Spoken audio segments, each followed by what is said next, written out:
देवनाथ खुद को गुजरात में हिंदू युवा वाहिनी का प्रभारी बताते हैं। अखिल भारतीय साधु समाज सदस्य हैं। इनकी एक वेबसाइट है yogidevnath.in, जिसके मुताबिक करीब 25 बरस से भारतीय जनता पार्टी के साथ भी वह जुड़े हुए हैं। योगी देवनाथ से जुड़े एक ट्वीट काफ़ी वायरल हो रहा है। इसमें एक अन्य ट्वीट का स्क्रीनशॉट है जो कि 2017 का है और योगी देवनाथ के अकाउंट के ही किए गए हैं, जिसमें लिखा गया है कि 8,51,000 फॉलोअर होने पर सभी को दिल से धन्यवाद। ये फॉलोअर्स नहीं है, मेरे परिवार का हिस्सा है। आप लोगों को ऐसा ही एक बहन को प्यार मिलता रहे।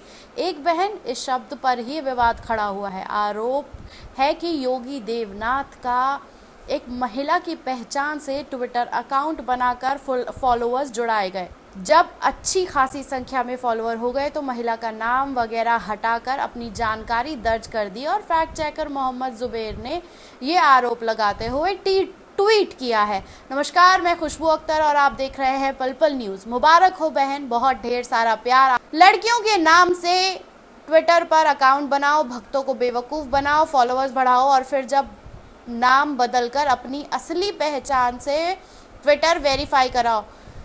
सही है ना? ये अकाउंट पहले मिताली शाह के नाम से चलाया गया और अब बदलकर योगी देवनाथ कर दिया गया और जुबैर ने इस अकाउंट में किए गए और भी ट्वीट्स के स्क्रीनशॉट शेयर किए हैं। कई ट्वीट 2014 के हैं, 2018 के, यानी अलग अलग समय के ट्वीट्स हैं। इनमें भाषा से पढ़कर लग रहा है कि महिला ने ट्वीट किए हैं और ये भी लिखा है कि जब उन्होंने ये मामला सामने रखा तो देवनाथ ने आनन फानन में करीब 12,000 ट्वीट डिलीट कर दिए। ये मामला सामने आते ही ट्विटर यूजर्स ने जमकर कमेंट करना शुरू कर दिया। देवनाथ बोले, अकाउंट पहले हैक हुआ था। इस विवाद पर फिर जब पक्ष की तरफ से उनकी जानकारी लेने की कोशिश की तो लल्लन टॉप से बात करते हुए उन्होंने साफ तौर पर कहा कि मेरा अकाउंट कई बार पहले हैक हो चुका है। जिस ट्वीट का स्क्रीनशॉट वायरल किया जा रहा है उस वक्त मेरा अकाउंट हैक हो गया था, तभी हैकर ने इस तरह के ट्वीट कर दिए थे। मेरा अकाउंट 3 से 4 बार हैक हो चुका है। इस बार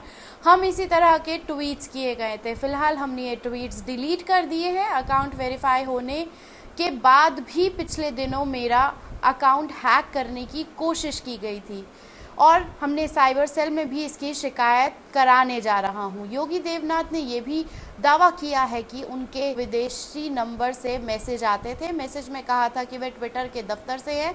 नीचे दिए गए लिंक पर क्लिक करें और अपनी जानकारी भरें अपने अकाउंट में, और अकाउंट में वो जानकारी देने के बाद सस्पेंड हो जाएगा। देवनाथ का दावा है कि उनका अकाउंट एक बार फिर हैक करने की कोशिश की गई थी। इसके बाद उन्होंने ये ट्वीट भी किया था। इसी के साथ साथ आपको बता दें कि ऐसे एंटी हिंदू फैक्ट चेकर को आपको इग्नोर करना चाहिए। अरेस्ट मोहम्मद जुबैर ये नहीं। उन्होंने मोहम्मद जुबैर को लेकर कई ट्वीट किए, इनमें से कई आपत्तिजनक बातें भी कही।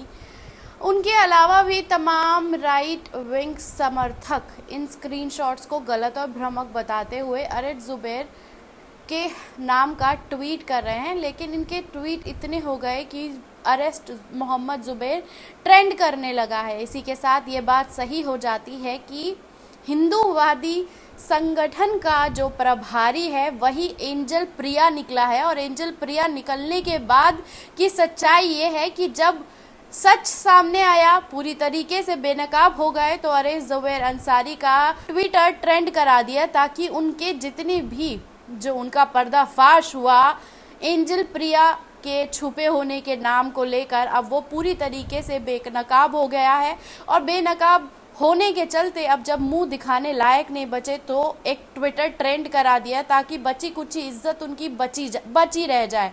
लेकिन बात वही है कि ट्विटर्स पर फॉलोवर बढ़ाने के लिए लड़की के नाम से पहले हर तरह के ट्वीट करो और जब फॉलोअर्स बढ़ जाए तो नाम बदलकर वेरीफाई करा लो। ये आज का ट्रेंड नहीं है, ये काफ़ी सालों से होता आ रहा है। लेकिन सोचने वाली बात यही है कि लड़कियों के नाम का इस्तेमाल करके फॉलोअर्स बढ़ाओ, भद्दी भद्दी तस्वीरें और वीडियोस को डालकर पहले बॉडी शेमिंग करो, सेक्सुअल हरासमेंट जैसी चीज़ों को दिखाओ, उसे बढ़ावा दो, लोगों को उस्काओ, उस पर फॉलोअर्स बढ़ाओ और फिर अचानक से किसी संगठन के प्रभारी बनकर अपनी वाहवाही कराओ। शर्म आनी चाहिए ऐसे तमाम लोगों को जो औरत की शक्ल में छुपकर फॉलोअर्स बढ़ाते हैं और बाद में जब उनसे सवाल किया जाता है तो बगले झांकते हुए नजर आते हैं। हम ऐसी ही तमाम खबरों से आपको रूबरू कराते रहेंगे क्योंकि इस तरह का पर्दाफाश लगातार होना चाहिए। हिंदूवादी संगठन एंजल प्रिया की शक्ल में जब बार बार आपको दिखाई देने लगे तो आप समझ लीजिए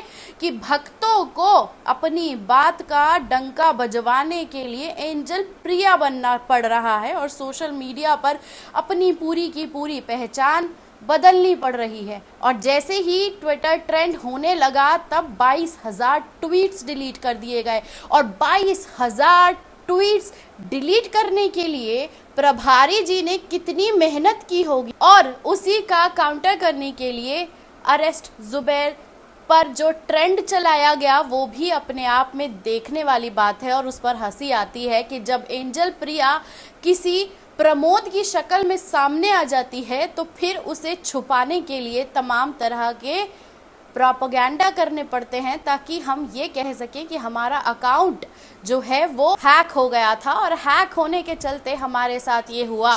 और बाकायदा हम तो सोशल मीडिया पर ये बात लिखते रहे हैं, हमने साइबर क्राइम में भी जाकर इस बात की FIR करा दी है। लेकिन आप लोग कैसे लोगों की ऐसी ऐसी चीज़ों पर खबरें बना देते हो? आप लोगों को तो ऐसी ऐसी खबरों को इग्नोर करना चाहिए। जी बिल्कुल इग्नोर करना चाहिए क्योंकि जब आप नफरत एंजल प्रिया की शक्ल में छुप कर देते हैं और ये दावे करते हैं कि आप 24 साल तक भारतीय जनता पार्टी के साथ जुड़े हुए थे और भक्त की शक्ल में हर किसी को ट्रोल कर रहे थे, सच्चाइयों का मजाक उड़ा रहे थे, अब आपकी सच्चाई सामने आ गई तो लगे आप ये बताने और समझाने कि हम जो कर रहे हैं वो गलत है।